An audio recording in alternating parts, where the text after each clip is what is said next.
Doctor వరవింద్. ఇక్కడ 4 members 7th class పిల్లలు వచ్చారు హాస్పిటల్కి, సిఎస్సి రామాయణపేటకి.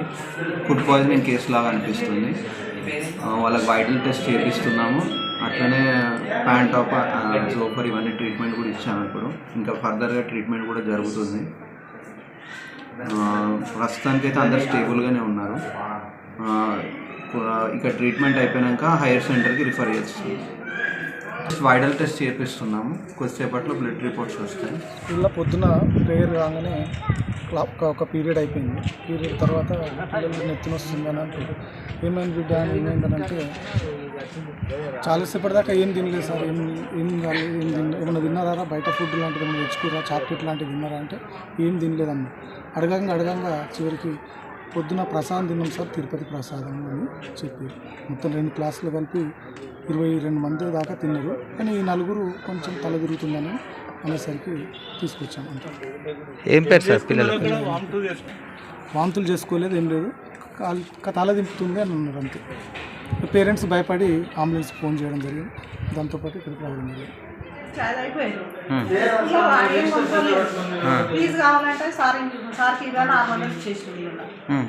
అంటే ఇక ఏం తింటారంట, మళ్ళీ లడ్డు మాత్రం ఆమె ఇస్తే తిందరట పిల్లలు. ఆయన కాలు గుంచుతున్నాడు, తల తిరిగినట్టు అవుతుందని హాస్పిటల్ తోకొచ్చింది సార్.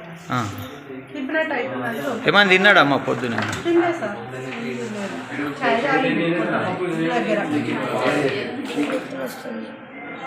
లడ్డు తిన్నా నెత్తిన వస్తుంది. ఎందుకు? ఎప్పుడు తిన్నావు? ఎక్కడ? స్కూల్లో. లడ్డు ఎక్కడ? తిరుపతి. ఎవరు ఇచ్చారు? ఫ్రెండ్. ఏమవుతుంది? నెత్తిన వస్తుంది, చేతులు కాళ్ళు గుంజుతుంది. అది ఎప్పటిది లడ్డు? ఏమో. మీ ఫ్రెండ్ ఎవరు ఇచ్చారు? అరవింద్. ఎన్నో తరగతి? 7th. ఏమైతుంది నీకు?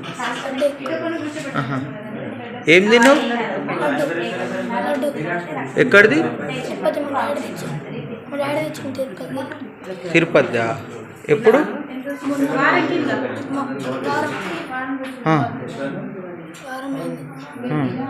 ఏమైతుంది ఇప్పుడు?